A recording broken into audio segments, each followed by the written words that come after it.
अस्सलाम वालेकुम नाज़रीन, मैं हूँ आपकी मेज़बान उस्मान ओमान। हबीब साहब प्रोग्राम में मेरे साथ मौजूद। पाकिस्तान में 5 साल की बजाय 5.5 साल बाद होने वाले 8 फरवरी के इंतखाबात हुए भी तो क्या हुए। दुनिया की 5वीं बड़ी जमहूरियत में होने वाले 12वें आम इंतखाबात में वैसे तो कई ख़ास बातें हैं, लेकिन एक ख़ास बात यह भी है कि इसे पाकिस्तान की इंतखाबी तारीख के इंतहाई मुतनाज़े इंतखाबात समझा जा रहा है। आलमी बरादरी तो इस पर उंगली उठा ही रही है, सियासी जमातें भी इस पर सरापा एहतजाज हैं और उसमें वो जमातें भी शामिल हैं जिन्होंने अक्सरियती नशिस्तें जीती और वो भी जिन्हें खिलाफ तवक्को सीट्स नहीं मिल सकीं। उधर इंतखाबी नताइज के नोटिफिकेशन जारी होने से पहले ही अदालतों में उम्मीदवार शिकायतें लेकर पहुँच गए। इलेक्शन कमीशन में भी ऐसी शिकायत की तादाद 100 के करीब पहुँच चुकी है और इंतखाबी उज़रदारियों की तादाद भी बढ़ सकती है, जबकि इलेक्शन कमीशन ने कौमी असम्बली के 14 और सूबाई असम्बलियों के 16 हलकों के नताइज रोक दिए हैं। सवाल यह है कि आखिर ये नौबत पेश ही क्यों आई और नताइज में ताख़ीर हुई तो आखिर हुई क्यों। कैसे फॉर्म 45 के नताइज फॉर्म 47 में मुख्तलिफ कर दिए गए। प्रोग्राम में हम इस पर भी बात करेंगे, लेकिन पाकिस्तान के सबसे बड़े शहर कराची के नताइज ने सबको ही हैरान कर दिया है, जहाँ से तहरीक इंसाफ नेशनल असम्बली की एक भी सीट नहीं जीत सकी। शहर कायद की कौमी असम्बली के 15 और सिंध असम्बली के 20 हलकों के नताइज चैलेंज कर दिए गए हैं। वैसे तो सलमान अकरम राजा, रेहाना डार और नूर आलम खान के हलकों के नताइज भी हैरानकुन है, लेकिन NA 139 पाक पतन के नतीजे ने सबको शशदर कर दिया। इन हलकों की इलेक्शन से पहले क्या सूरत हाल थी। हबीब अकरम साहब ने इलेक्शन सर्वे के दौरान मुल्क भर में जिन 105 हलकों में सर्वे किया उसमें 45 हलके ऐसे थे जिसमें इलेक्शन के दिन रात 9-10 बजे तक पाकिस्तान तहरीक इंसाफ के उम्मीदवार जीत रहे थे, लेकिन उसके बाद रात की तारीकी में ऐसा इंतखाबी जादू चला कि जीतने वाला हार गया और हारने वाला जीत गया। बहरहाल 2.5 माह में 105 हलकों में हबीब साहब ने किया और 60 हलके ऐसे थे जहां पर जो नताइज हैं वो हस्बे सर्वेज आए। 45 हलकों में रिजल्ट्स हस्बे सर्वेज नहीं थे, तो हमारा ये फ़र्ज़ बनता है कि हम भी अपना एहतसाब करें और आपको बताएं कि अगर ऐसा हुआ तो ऐसा क्यों हुआ। हबीब साहब, हमारी जिम्मेदारी है कि अपने नाजरीन को ये बताएं कि जिन 45 हलकों में रिजल्ट्स हस्बे सर्वेज नहीं आए उसकी क्या वजह बनी, क्या ऐसी चीज़ें थीं जिसकी वजह से रिजल्ट्स ऐसे नहीं आ सके। उस्मा, सबसे पहले तो ये है कि मैं पूरे जिन लोगों ने इन सर्वेस को देखा और इन पे भरोसे का इजहार किया, मैं उनका शुक्रगुजार हूँ और मेरी ये जिम्मेदारी बनती है कि जहाँ जहाँ मैं गया और उसके नतीजे में फिर मैंने कुछ सर्वे के नताइज चलाए और कुछ नहीं चलाए, तो जहाँ पर मैं गलत साबित हुआ हूँ तो मैं उसकी जिम्मेदारी भी कबूल करूँ और अगर मैं गलत नहीं हूँ तो फिर मैं वो वजह एक प्लाजिबल रीजन दूं कि जनाब आपने सुनो टीवी को देखा, आपने अपने हलकों के बारे में जाना और उसके बाद नतीजा ये निकला कि आपके हमारे यहाँ कुछ गलतियां हो गई। तो अगर ये गलती है तो फिर इसका एतराफ़ भी ज़रूरी है। अब देखिए, मजमूई तौर पर अगर मैं बात करूं तो हमने 105 इलाकों में सर्वे किया, 105 हलके थे। इन 105 हलकों के हर हलके में हमने 2 या 3 मकामात पर सर्वे किए, यानी मजमूई तौर पर जो हमारे सर्वे के मकामात थे वो तकरीबन 230 थे। इस पूरे सर्वे में हमने 34,572 लोगों से बातचीत की, चित्राल से लेके कराची तक। पाकिस्तान की तारीख में इतना बड़ा सर्वे कभी भी नहीं किया गया। पाकिस्तान में जब भी सर्वेज होते हैं जो मजमूई तौर पर मुल्क के अंदर होते हैं वो 4-5 हज़ार लोगों से बात की जाती है और जो आखिरी सर्वे इस सिलेक्शन से पहले आया वो गैलप का था और वो फ़ोन पे उन्होंने वाजे किया कि फ़ोन पे सर्वे था। जो हमारा सर्वे था ये बाकायदा लोगों से बातचीत करके आमने सामने हमने किया और जिसका कुछ हिस्सा सब लोगों ने देखा भी, टेलीविजन पे भी देखा, यूट्यूब पे भी देखा। अब यहाँ पर सवाल ये पैदा होता है कि आखिर उन हलकों में जहाँ सर्वे में आम तौर पे गलती की गुंजाइश होती है 2-3%, आप इसको 5% कर लीजिए, ठीक है, सेफ मार्जिन में आप आ जाइए।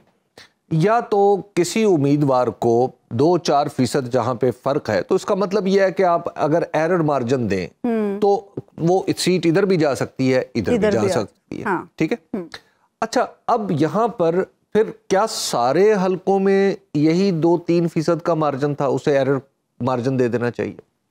दूसरा एरर का मार्जिन हो सकता है कि मजमूई तौर पर 105 हलकों में 5% भी गलती हो तो 5 सीटें या 6 सीटें इधर उधर चली जाती, 10 सीटें चली जाती, तो अब यहाँ पर सवाल फिर उठता है कि जनाब ये 45 सीटें इधर उधर कैसे हो गई? ठीक है, तो या तो मुझे कबूल करना चाहिए कि मैं गलत था, या मुझे बताना चाहिए कि मैं ठीक था, तो गलती कहीं और हुई है। अब ये बात कहना कि इलेक्शन कमीशन गलत है, ये किसी सरकारी इदारे को कहना ये बहुत मुश्किल काम है, और मैं इस वक्त इसी मुश्किल में फंसा हुआ। अच्छा, जो आज मुझे हौसला करके बात करना पड़ रही।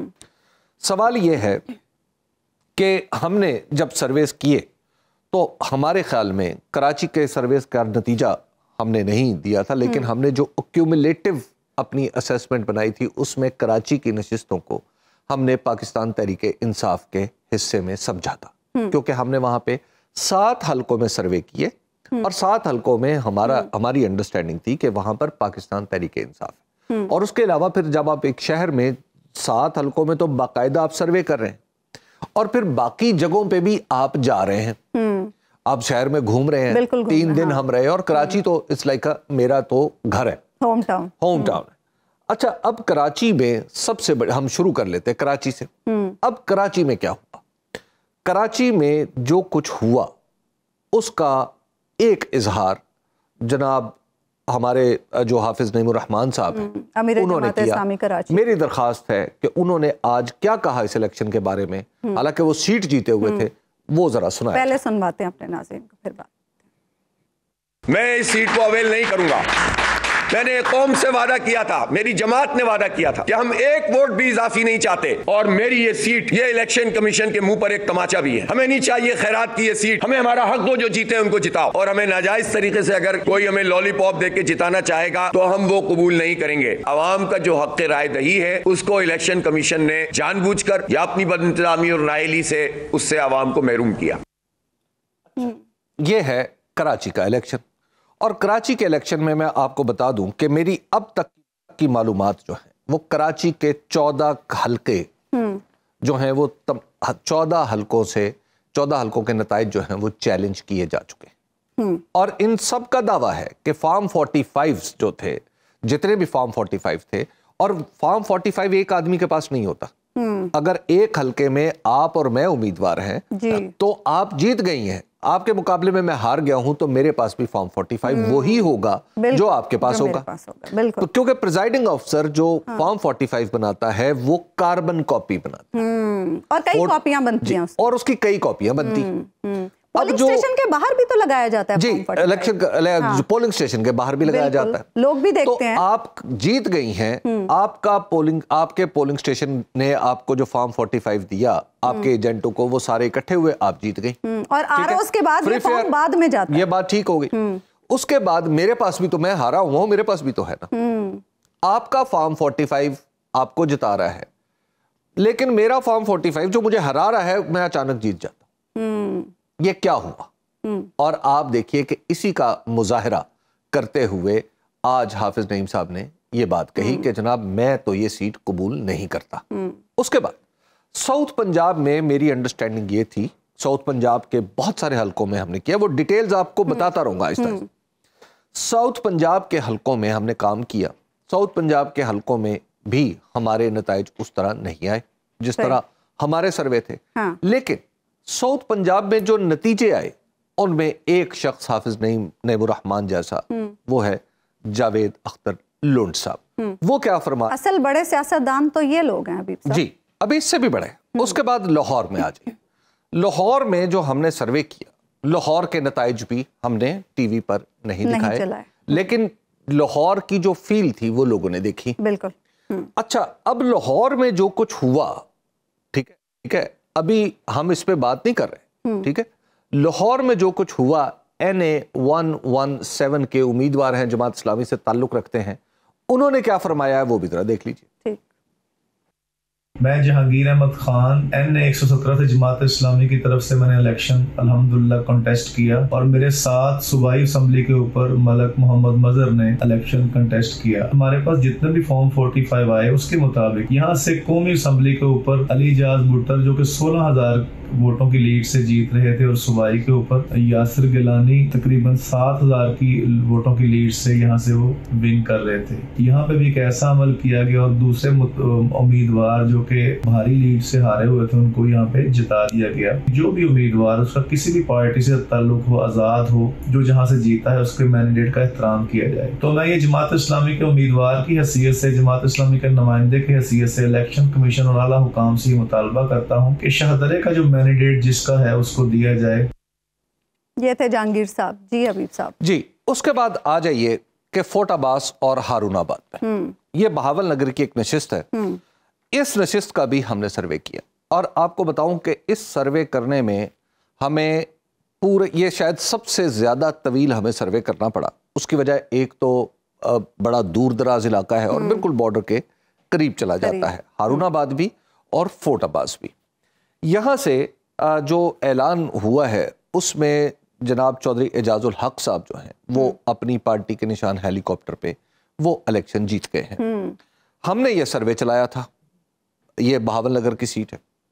हमारी अंडरस्टैंडिंग ये थी कि ये सर्वे, इस सर्वे के मुताबिक जो पाकिस्तान तहरीक इंसाफ है वहां पे लीड कर रही थी, शौकत बसरा वहां पे इलेक्शन लड़ रहे थे और वहां पे मुस्लिम लीग नून दूसरे नंबर पे थी और तीसरे नंबर पे चौधरी एजाजुल हक साहब थे। चौधरी एजाजुल हक साहब पहले नंबर पे आ गए। मुस्लिम लीग नून के उम्मीदवार चौधरी नूरुल हसन तनवीर साहब मेरे बड़े मेहरबान हैं, उन्होंने क्या फरमाया आप जरा ये भी देखिए।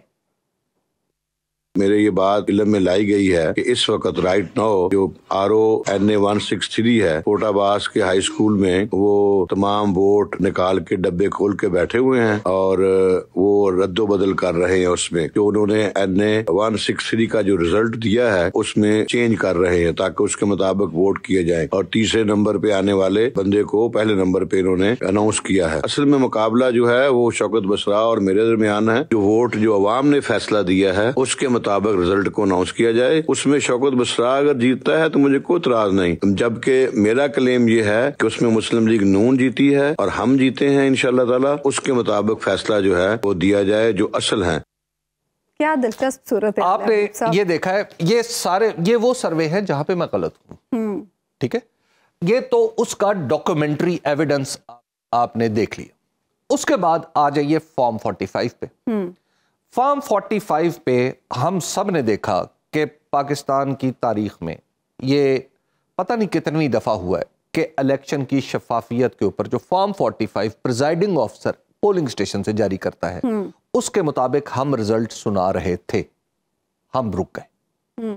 अब हुआ क्या, बात यह है कि आपके इलेक्शन में फॉर्म 45 की अहमियत क्या है। देखिए फॉर्म 45 दरअसल हर पोलिंग स्टेशन का नतीजा है। उस पे ये लिखा होता है कि एक खास इलाके में कायम पोलिंग स्टेशन जो वहां के इलाके की लोगों की जरूरत को केटर करता है। लोग वहां पे आते हैं, एक दूसरे को जानते हैं और वहां पे फैसला होता है कि इस मखसूस इलाके में जो छोटा सा इलाका होता है, यानी आप यूं समझ लीजिए कि एक कौमी असम्बली के हल्के का 300वां या 400वां हिस्सा होता है, यानी बहुत ही छोटा हो जाता। उस जगह पर जाके आपको पता चलता है कि मेरे मोहल्ले में एक ट्रांसपेरेंसी का एलिमेंट है ना, कि मैं आपको जानता हूं, आप मुझे जानती है, पता है हमारे सियासी रुझानात क्या हैं। और वहां पर वोट डालने कौन कौन आया था, आप उसके नतीजे फिर वहां पे चस्पा करते हैं। सही। पोलिंग स्टेशन के बाहर वाज़ेह जगह हारने वाले उम्मीदवारों को भी दिया जाता है और जीतने हारने वाले हर उम्मीदवार के पोलिंग एजेंट को दिए जाते हैं। ये वो पहली ईंट होती है इलेक्शन के नतीजे की, जहां से वो दीवार बनना शुरू होती है कि जिसके ऊपर फॉर्म 47 की छत डाली जाती है। सही। ठीक है, ठीक है। अब इससे वो जो सतून है फॉर्म 45, वो सतून गायब है। उन सतूनों के बगैर हमें इस्लामाबाद से नतीजा बैठ के सुनाया जाता है, जो मुझे लाहौर में रहमानपुरा से सुनाना था, जो मुझे इस्लामाबाद के किसी पोलिंग स्टेशन से सुनना था, जो मुझे डेरा इस्माइल खान से सुनना था, जो मुझे कराची में औरंगी टाउन के किसी पोलिंग स्टेशन से सुनना था, मुझे वो नतीजा इस्लामाबाद से सुनाया जा रहा है। तो क्यों? अच्छा, कई जगहों पर तो हबीब साहब उम्मीदवारों के पास फॉर्म 45 पूरे मौजूद है। फॉर्म 45 सबके पास मौजूद है। हाँ, तो फिर अच्छा, उसके बाद आपको फिर ऐसा हुआ कि आपका जो कानून है इलेक्शन एक्ट 2017 वो दो चीजें इंश्योर करता है। वो कहता है कि फॉर्म 45 जब प्रिजाइडिंग ऑफिसर बना रहा हो तो पोलिंग एजेंट हर उम्मीदवार का या कम से कम जितने बड़े उम्मीदवार हैं उनके मौजूद हो और वो साइन अंगूठा करेंगे उस फॉर्म के ऊपर। ठीक है जी। इसका मतलब है कि उसके ऊपर एविडेंस भी होता है, वो एक लीगल कागज बन जाता है। अच्छा जी, उसके बाद क्या होगा? जब फॉर्म 47 बन रहा होगा तो आरओ के ऑफिस में बाकायदा तौर पर सारे फॉर्म 45 सामने रखे जाएंगे और फिर वो कंसोलिडेट हो रहा होगा। अगर आप जीत रही हैं तो आपके पास भी अपने फॉर्म 45 की लिस्ट होगी, मेरे पास भी होगी। आप जीत रही होंगी, मुझे पता चल रहा होगा हाँ यार ये फॉर्म 45 1 2 3 मैं हार रहा हूँ और ये उस्मा नोमान साहबा जीत गई है। ठीक है, या मेरा इलेक्शन एजेंट या आपका इलेक्शन एजेंट होगा, या उम्मीदवार खुद होगा या उसका इलेक्शन एजेंट होगा जो पूरे हल्के के लिए होगा। अच्छा, अब आप जरा देखिए कि यहाँ पे ओन चौधरी साहब के हल्के और जहां पे सलमान अकरम राजा साहब पाकिस्तान तहरीक-ए-इंसाफ के हमायत याफ्ता आजाद उम्मीदवार थे, उनका क्लेम क्या, वो उन्हें निकाल दिया गया, आरओ के कमरे से निकाल दिया गया। अब उसके बाद मैं कैसे यकीन करूं कि मेरा सर्वे गलत हो गया? क्योंकि मेरे सर्वे के मुताबिक सलमान अकरम राजा साहब को जीतना है वहां से जी। तो मेरा सर्वे, मैं अपनी हर गलती तस्लीम करने के लिए तैयार हूं और इस प्रोग्राम में करूंगा भी कि जहां पे गलती हुई वो भी करूंगा। ठीक है, ऐसा नहीं है। लेकिन यहां पर मुझे ये बताएं कि आखिर मेरे सामने मुझे फॉर्म 45 की हद तक आपका सर्वे ठीक था? फॉर्म 45 की हद तक ही नहीं, तकरीबन 8 तारीख को रात 10 बजे तक सर्वे ठीक था। हाँ। 10 बजे के बाद क्या हुआ वो आई डोंट नो। मैं कहीं गलत हो सकता हूं, मुझे अपने सर्वे में गलती के एहतमाल का पूरी तरह इतराफ है। सही, मैं सारे का सारा गलत हो सकता, लेकिन बात यह है कि मुझे ये बताएं कि फॉर्म 45 कहां पे है? इलेक्शन का नतीजा गलत साबित करेगा ना इसको। हाँ, ठीक। और इलेक्शन का नतीजा है फॉर्म 45 नॉट फॉर्म 47। अच्छा हबीब साहब, कराची की अब नशिस्तों पे आ जाए नजर। अब जरा चांडियो भी हमारे साथ मौजूद है। फिर मेरा ख्याल है कि अरबाब चांडियो से बात करें। अरबाब चांडियो, इस पूरे जो हमने कराची में सर्वे किया, अरबाब चांडियो साहब उसका एक विटनेस भी है। ठीक, अरबाब आप जरा बताएं ना कि क्या सिचुएशन थी कराची की जो 15 नशिस्तें हैं। हबीब साहब को तो ये लगता था कि उनमें से 14 पर पीटीआई आगे है और एक जो थी वो पीपी के पास थी, लियारी वाली। हबीब साहब, अरबाब ये कह रहा था, अरबाब ने सर्वे शुरू होने से पहले अरबाब से पूछें कि अरबाब ने क्या मुझे क्या कहा था और सर्वे होने के बाद इनकी राय क्या थी। जी अरबाब जरा बताएं आप। बिल्कुल हबीब साहब और आपकी दोनों की मेहरबानी। हकीकत ये कि हम मुर्दा कौमें हैं, जिंदा किसी की तारीफ नहीं करते, लेकिन आज मुझे अल्लाह को हाजिर नाज़र जान के मैं ये बात कर रहा हूँ कि जब सर्वे शुरू हुआ और सर्वे ख़त्म हुआ तो बिल्कुल हम बंस रोड के एक छोटे से ढाबे पर बैठे हुए थे, जहाँ जो है वो हमने चना चाट खाई। उसने पैसे भी नहीं लिए, हबीब अकरम को देखकर कहा कि नहीं भाई इससे पैसे नहीं लेने। अच्छा। वहां पर हबीब अकरम ने एक पेन उठाकर कलम पर मुझे लिख के दिया पूरे सर्वे के खात्मे के बाद कि अरबाब अगर फेयर एंड फ्री इलेक्शन हुआ तो 14 नशस्तें पीटीआई यहाँ से ले जाएगी। अच्छा। और बाकी नशस्तें जो हैं वो 2 से 4 नशस्तें उन्होंने जो है वो पाकिस्तान पीपल्स पार्टी को दी। और आप यकीन जाने कि यही हुआ है कराची में। ये 278 फॉर्म 45 मेरे पास मौजूद है, 278। अच्छा। ये इतना बड़ा पलंदा सिर्फ एक हल्के का है, ये मुस्तफा कमाल के हल्के का है। अच्छा। इस फॉर्म 45 278 के मुताबिक जो उम्मीदवार खान है जिसका ताल्लुक पीटीआई से है, उन्होंने, ये मैं आपको दिखा भी देता हूं, एक मैंने चार्ट बनाया, ये देखे आप चार्ट देखे, ये 274 पोलिंग स्टेशन का नतीजा है 286 में से। 286 में यानी 23,308 वोट है मुस्तफा कमाल के और दवा खान के हैं 52,957 वोट है उसके। आज ये चैलेंज भी हुआ है हाई कोर्ट में। अच्छा, ये सिर्फ यहां मामला नहीं है, आप हल्का 238 जहां पर हलीम आदिल शेख 71,000 वोट लिए, कितने 71, और उसके मुकाबले में जो वहां उम्मीदवार था सादिक इफ्तिखार, उसने सिर्फ 23,000 वोट लिए और वो कामयाब हो गया। इसी तरह कराची के एने 231 जो कि हकीम बलोच ने हल्का जीता है, सिर्फ 200-250 वोटों से जीता है और वहां पर 2,500 से ज्यादा खारिज करार दिए गए। अच्छा, यहाँ पर बात रुकती नहीं है ना कराची की। कराची अच्छा, ये मुझे बताइए अरबाब कि आपके पास ये असली है, इसका क्या सबूत है? ये जो फॉर्म 45 है, इसका सबूत ये है कि अल्लाह से बड़ी कोई जात तो है नहीं, मैं अल्लाह की कसम खा के कहता हूं कि ये असली है। और अच्छा, ये आज हाई कोर्ट में जमा भी हुए। अच्छा, यानी अब ये लीगल डॉक्यूमेंट है। और दूसरी बड़ी बिल्कुल है, आप दरखास्त देकर सिंध हाई कोर्ट के रजिस्ट्रार से ये मंगवा भी सकते हैं। और मैंने भी वहां से मंगवाए, मुझे किसी उम्मीदवार ने नहीं दिए। अच्छा, और ये अच्छा सिर्फ ये एक हल्के के, ये जो आप कह रहे हैं कि फॉर्म 45, और मैं भी ऐसे बहुत सारे हल्के, फॉर्म 45 फिर गलत यानी ये जो नतीजे आए हैं, क्या आपके इल्म में ऐसी बात है कि फॉर्म 45 जब इकट्ठे होके नतीजा बनाया गया तो वहां पे सारे उम्मीदवार मौजूद थे? असल जी, बात तो ये बहुत मकामात पर तो उम्मीदवारों को बाहर निकाल दिया गया ना। इलेक्शन के रोज तो इक्का दुक्का वाकयात हुए कि ठप्पे शप्पे लगे। असल दादरी तो इलेक्शन के 5 बजे के बाद शुरू हुई है, उसमें एक हबीब एक और भी काम किया गया। पता है क्या काम किया गया? तो सही रिजल्ट आ रहे थे, 95 उसके बाद हुआ है जब रिजल्ट आने बंद हुए। 95 पोलिंग जी, और जब आप 95 पोलिंग स्टेशन पर आपको फॉर्म 45 दिया गया ना, 5 पर आपको निकाल दिया गया। अच्छा, और उसमें फिर उन्होंने अपना काम किया। जी, ये भी काम हुआ है बहुत सारे पोलिंग स्टेशनों में कि 95 तक आपको दिए गए, यानी 95% दिए गए। अब 5 जब फीसद रहते थे या 5 फार्म रहते थे, उसमें आपको कहा गया कि आपको बाहर बुलाया जा रहा है। बाहर गए, उसको ताला लगा दिया गया। उस वक्त फोन भी नहीं था ना। अच्छा, कौन करे? ये जो टेलीफोन बंद किए गए थे, ये कोई किसकी वजह से बंद किए? क्योंकि राब्ता ही ना हो, कौन एहतजाज करेगा उस वक्त? किस तरह करता? अभी ये अगर ये जो इलेक्शन ट्रिब्यूनल है वो अगर ईमानदार होंगे तो उन्हें ये फॉर्म 40 पर जो है ना बहुत बड़े फैसले होंगे, लेकिन कौन करेगा? बहुत बहुत शुक्रिया बात चांडिया, आप हमारे साथ मौजूद थे। एक ब्रेक हम लेंगे, बाद वापस आएंगे तो गुफ्तगू के सिलसिले को आगे।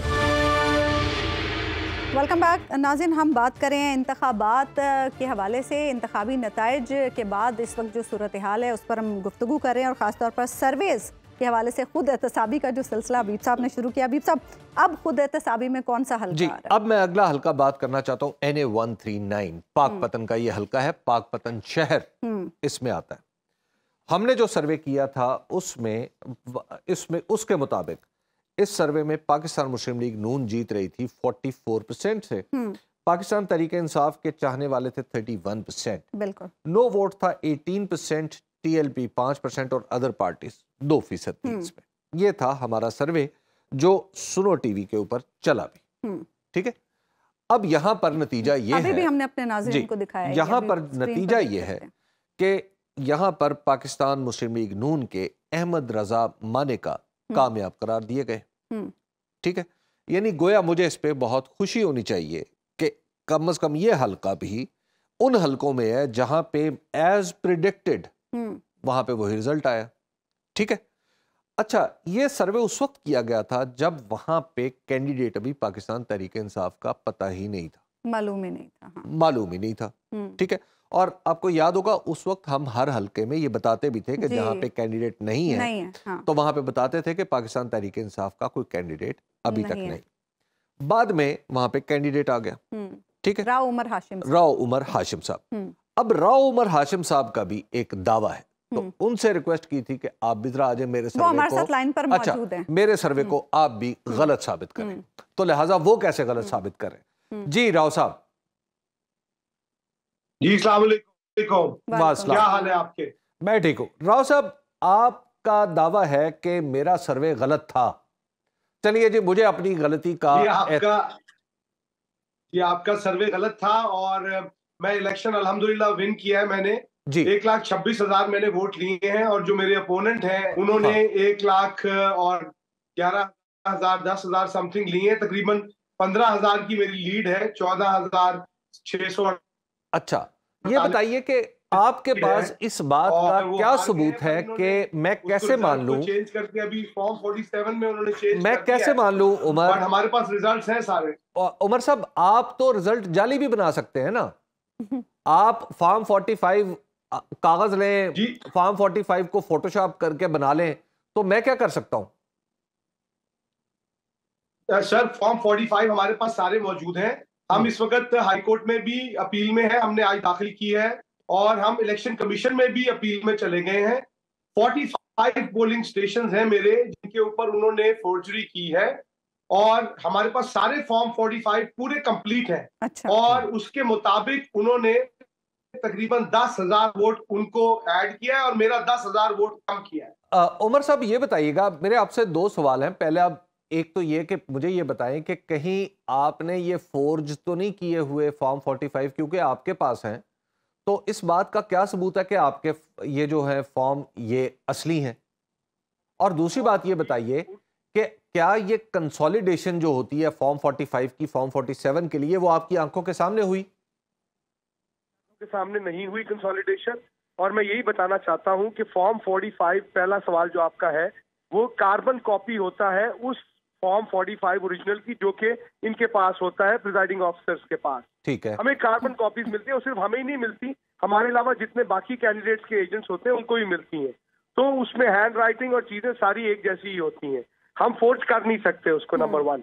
और नंबर 2, जहां तक ये प्रोसेस आप कह रहे हैं कंसोलिडेशन का, ये पहला इलेक्शन है जिसमें हम देख रहे हैं हमारे एजेंट शाम 6 बजे से वहां इलेक्शन एजेंट मौजूद था आरओ ऑफिस में, ना उसको अंदर जाने दिया, ना कंसोलिडेशन करने दी। और उनके पास जैसे जैसे हमारे रिजल्ट्स हमारे पास कंपाइल हो रहे थे, हम वहां फॉर्म 45 भेज रहे थे। मेरा डेरा बिल्कुल सामने है, जो कचहरी है पाकपतन में। तो 2 मिनट बाद हमारा रिजल्ट जो आता था हम भेज देते थे कंसोलिडेट करने के लिए। उन्होंने हमारे बंदों को अंदर घुसने ही नहीं दिया, वो बाहर निकाल देते थे। और उसके बाद फिर उन्होंने रात तक, पूरी रात 3-4 कमरे भी तब्दील किए और उनको लॉक कर लेते थे वो। अच्छा, तो राव साहब, आप ये बताइए कि आप ये समझ रहे हैं कि आप जीत गए हैं, तो आप अदालत हुए, हमारे पास रिजल्ट्स हैं जी, ठीक है। अच्छा, ये बताइए कि आपके पास जो फॉर्म 45 है, क्या इसको रीएनफोर्स करने के लिए कोई और भी तो आपका मुखालिफ कैंडिडेट होगा ना जिसके पास ये होंगे? सर बिल्कुल है, वो जो बाकी पार्टीज के लोग हैं उनके पास भी हैं, और उनके पास मौजूद है, वहां से वेरीफाई हो जाएंगे सर। अच्छा, अहमद रजा मानिका साहब के पास भी है? जी बिल्कुल, उनके पास भी है, असली वाला फॉर्म तो उनके पास भी होगा। हाँ। अच्छा, तो अब उनकी फिर कामयाबी क्यों, ये गलती फिर कहां पे हुई है? सर, उन्होंने फॉर्म 47 जो इशू किया है वो कंसोलिडेशन प्रोसेस फॉलो ही नहीं किया, ना हमारे फॉर्म 45 उन्होंने हमसे टैली किए। और हम पूरी रात यही बात करते हैं, आरओ साहब हमें यही बोलते रहे, जी हम 15 मिनट बात करते हैं, आधे घंटे बाद फिर वो कमरे चेंज कर लेते थे, छुप जाते थे जाके। अच्छा, तो आरओ कौन थे आपके? हमारे जी वो एडीसीआर हैं पाकपतन, राना मोहम्मद उमर साहब जी। अच्छा, ठीक है, बहुत बहुत शुक्रिया राव उमर हाशिम साहब, आप हमारे साथ प्रोग्राम में मौजूद थे। इस दौरान हमने अहमद रजा मानिका साहब से भी रब्ता किया और उनका भी इस मामले पर मौक़िफ़ लेने की कोशिश की, लेकिन उनकी मसरूफियत के बायस हम उनका मौक़िफ़ प्रोग्राम में शामिल नहीं कर सके। एक ब्रेक हम लेंगे नाज़रीन, और ब्रेक के बाद वापस आएंगे तो सियासी सूरत हाल पर गुफ्तगू। वेलकम बैक नाज़रीन। इंतखाबी नताइज का नोटिफिकेशन होने से पहले ही कई उम्मीदवार ऐसे हैं जो अपनी शिकायत लेकर या तो इलेक्शन कमीशन में जा चुके हैं या फिर अदालतों के रूबरू हाजिर हो चुके हैं और शिकायत का अजाला चाहते हैं। अब ऐसे में अदालतें क्या करेंगी ये भी हमें देखना होगा, और इसके साथ साथ हम ये भी देख रहे हैं कि सियासी जमातें जोड़ तोड़ के लिए पावर शेयरिंग के फार्मूलाज तय कर रही हैं और अपना अपना हिस्सा चाहती हैं इस सिस्टम में, इस इंतखाबी निज़ाम में। हबीब साहब, इन हालात में अदालत क्या फैसले आने की तवक्को है? देखिए, मुझे ये लगता है कि ये मामला जितना बड़ा है, ये शायद अदालतों में केस टू केस की बुनियाद पे इसको ये नहीं सिमटेगा। यानी पाकिस्तान का कानून तो केस टू केस चलता है ना। इस मामले में एक हर तरफ से आपको ये शिकायत मौसूल हो रही है कि फॉर्म 45 को नजरअंदाज किया गया, जिसका वो जीता हुआ साबित किया जा रहा है, उसके पास इतने वोट नहीं है। अब यहाँ पर फिर दुनिया के मुख्तलिफ इदारे भी इस पर एतराज करें, तो ये पाकिस्तान का, पूरे पाकिस्तान का मसला है। इस तरह की सिचुएशन के लिए पाकिस्तान के दस्तूर में एक शिक है 184, यानी आर्टिकल 184, जो पाकिस्तान की अदलिया को ये इख्तियार देता है कि वो इंसानी हुकूक से मुतल्लिक मामलात को खुद देख सके। सही। तो अब अज खुद नोटिस, तो जब अज खुद नोटिस अगर हमारी अदलिया जिसका बड़ा चर्चा रहा पिछले कुछ अरसे में, देखिए अब तो वो इख्तियार 3 जजों के पास है ना। हमारे 3 मोहतरम जज साहिबान बैठे, सीनियर जज साहिबान, और वो बैठ के इस सूरत हाल पे गौर करें। और मेरा ख्याल है कि अगर सुप्रीम कोर्ट एक हुक्म दे दे कि जनाब अभी आप फॉर्म 45 लेके अपने अपने आरओ के पास जाएं और गिनती दोबारा हो जाए, सही, ठीक है, जहां जहां पे एतराजात हैं, और ज्यादा से ज्यादा 2 दिन और लगेंगे ना, 3 दिन और लग जाएंगे, ठीक है, जहां पे इतनी देर से रिजल्ट्स आने का नतीजा आने का 36 घंटों के बाद रिजल्ट्स आए हैं, तो वहां पे आगे भी बात, ये हमारे वजीर आजम साहब ने आज बताया, मैं निगरान वजीर आजम काकड़ साहब ने, कि 36 घंटों के बाद रिजल्ट्स आए हैं। उन्होंने क्या गुफ्तगू की, पहले अपने नाज़िम को ये सुनाते हैं, फिर उसके बाद बात करते हैं। आपको पता है कितना वक्त लगा है 6 करोड़ 5 लाख वोटर्स को वोट काउंट करते हुए? स्वीडन में उनको 10 से 12 दिन लगे थे काउंट करने में 2018 में। इंडोनेशिया में ऑलमोस्ट 1 महीना लगा था। हमें कितना लगा किसी को पता? और आप सब कहते हैं कि ये रिग्ड इलेक्शन, पता किसी को नहीं है। 36 आवर्स में ये कंपाइल हुए, 2018 में 66 आवर्स में हुए थे, और पहले 2.5 घंटे में ये परसेप्शन डिजिटल मीडिया के जरिए बना दी गई। स्वीपिंग इलेक्शन को रिग कर दिया गया है, चेंज हो गए रिजल्ट, इनकलाब आ गया और उस इनकलाब को रोक लिया गया। हम सारे डेमोक्रेसी के साथ कमिटेड हैं। हर इलेक्शन में तबातुर के साथ इसी तरह के इल्जाम आते थे, आते हैं, और बदकिस्मती से मुझे लग रहा है कि आते रहेंगे। अच्छा हबीब साहब, जैसा कि इंटरनेशनली भी अब इन इंतखाबात के हवाले से उंगलियां उठाई जा रही हैं, तो वज़ीर आज़म साहब की जो बात हमने नहीं सुनाई हुई, ये कि किसी मुल्क के कहने पर इंतखाबात में मुबैना धांधली की तहकीकात हम नहीं करवाएंगे, ये निगरान बिल्कुल नहीं करवानी चाहिए, किसी मुल्क के कहने पे नहीं करवानी चाहिए। यहाँ पे तो सवाल किसी मुल्क का नहीं, अपने मुल्क का है। और दूसरी बात ये है कि वज़ीर आज़म का इस्तदलाल मुलाज़ा फरमाइए। वज़ीर आज़म कह रहे हैं कि चूंकि एक जुर्म हुआ था लिहाजा अब भी जुर्म हो गया, तो क्या मसला है? यहाँ पे पहले भी लोग मरते थे, अब भी मरे, क्या मसला है? यहाँ पे पहले भी चोरी होती थी, अब भी चोरी हो रही है, तो क्या मसला है? यानी अब आप जरा तसव्वुर फरमाइए, ये हमारे मुल्क के चीफ एग्जीक्यूटिव का बयान है कि चोरी हो गई है, चूंकि एक दफा पहले भी कभी हुई थी, तो लिहाजा अब तुम इस चोरी पे चुप कर जाओ। सुभान अल्लाह, सुभान अल्लाह। और वजीर आजम कौन होते हैं ये बताने वाले कि इलेक्शन फ्री एंड फेयर था? वो भी निगरान, और वो भी निगरान। वजीर आजम को क्या पता? वजीर आजम इलेक्शन कमीशन के मेंबर हैं, वजीर आजम प्रिजाइडिंग अफसर हैं, वजीर आजम पोलिंग अफसर हैं, वजीर आजम क्या है? को मुस्तरद कर अच्छा, दिया है ना? उसके बाद इलेक्शन कमीशन पे आ जाइए। इलेक्शन कमीशन अपने ही काम का जज कैसे हो सकता है? यानी वो खुद ही फैसला करेगा कि हमारा काम तो बड़ा ठीक है। और भाई आज इलेक्शन कमीशन ने बाहर शिकायत सेल लगाए हुए हैं, इलेक्शन कमीशन में हल्कों पे हल्के चैलेंज हो रहे हैं, और आप कह रहे हैं इलेक्शन फ्री एंड फेयर। 100 से ज्यादा शिकायत। तो भाई इलेक्शन फ्री एंड फेयर तो उस वक्त होता है जब नताइज तैयार हो चुके हो। और अभी वजीर आज़म कह रहे हैं कि 36 घंटे में 6 करोड़ वोट गिने गए। अब आप जरा तसव्वुर कीजिए कि आपका 36, वजीर आज़म ऐसे बता रहे हैं कि जैसे वजीर आज़म हाउस के सारे बंदे बैठे हुए थे, वोट गिन रहे थे ऐसे ऐसे ऐसे करके, और बता रहे हैं कि जनाब बड़ी स्पीड है हमारी, देखे हमने 6 करोड़ वोट गिन दिए। और भाई आपके ये जो 6 करोड़ वोट हैं या 4 करोड़ वोट हैं, ये तो आपके 3 घंटे में गिने जाने चाहिए। अच्छा हबीब साहब, सवालात बहुत हैं। भाई सवाल ये है कि प्रिजाइडिंग ऑफिसर, हर प्रिजाइडिंग ऑफिसर ने गिनने हैं ना, और 90,000 से ज्यादा प्रिजाइडिंग ऑफिसर हैं। आप कैसे कह सकते हैं कि 36 घंटे लगे? अच्छा हबीब साहब, अनफॉर्चुनेटली हर इंतखाबात के बाद हमने देखा है कि सियासी मंडी लगती है, खरीदो फरोख्त होती है, हॉर्स ट्रेडिंग होती है। इस बार भी सियासी मंडी लगेगी और तैयारियां उसकी शुरू हो चुकी हैं।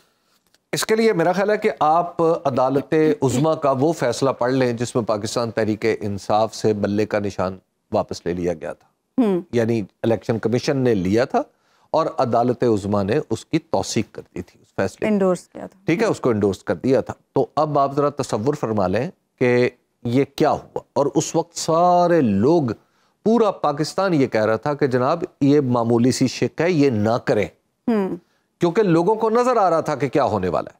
लेकिन हमारी अदलिया, कानून चूंकि अंधा होता है, तो इस वजह से कानून ने अपना अंधाधुंध रास्ता बनाया, और फिर जो नतीजा निकला है वो अब आपके सामने है। तो गोया आपके पूरे के पूरे निजाम के ऊपर सवालिया निशान लग गया।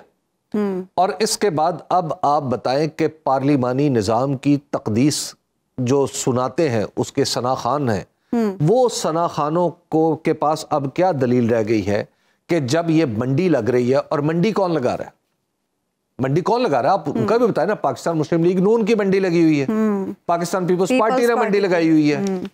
जब आप इस तरह की मंडियों की सूरत में आप हुकूमतें बनाएंगे तो अब आप जरा तसव्वुर कर लेना कि आपके पार्लिमानी निजाम की तकदीस क्या रह जाएगी। इसका मतलब फिर ठीक है, इसका मतलब यह है कि आपके पास ये निजाम नहीं होना चाहिए, आपको किसी और निजाम के बारे में सोचना चाहिए। अच्छा हबीब साहब, इन इंतखाबात में जो एक अच्छी बात हुई वो ये कि कुछ बड़े बड़े बुर्ज उल्टे हैं और कुछ नए लोग एंटर हुए हैं हमारे सियासत। वजीर आजम तो कह रहे हैं बड़े बुर्ज उल्टे हैं, इस वजह से ये इलेक्शन ठीक है। अच्छा, वजीर आजम तो ये भी कह रहे हैं ना।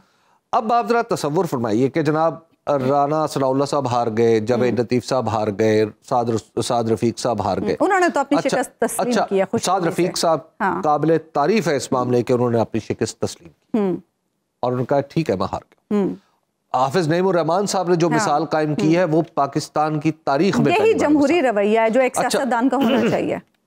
अब जरा आ जाए कि जो बुर्ज उल्टे हैं, भाई आपसे तो ये आर्ग्यूमेंट नहीं है कि बुर्ज उल्टे हैं। अब भाई आर्ग्यूमेंट ये है मजीद बुर्ज रह गए थे वो भी उलटने हैं।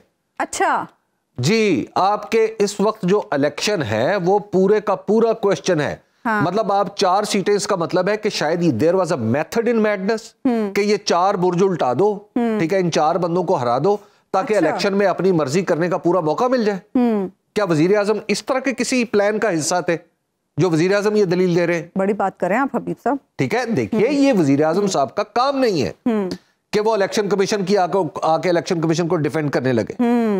भाई अभी आप सादा सी बात यह है कि आपके पूरे के पूरे इलेक्शन के ऊपर सवालिया निशान आया हुआ है। वो जमातें जो हुकूमतें बना रही हैं उनकी वो सीटें जिनकी बुनियाद पे इस वक्त टीवी पे जो चल रही हैं वो सीटें मशकूक हैं।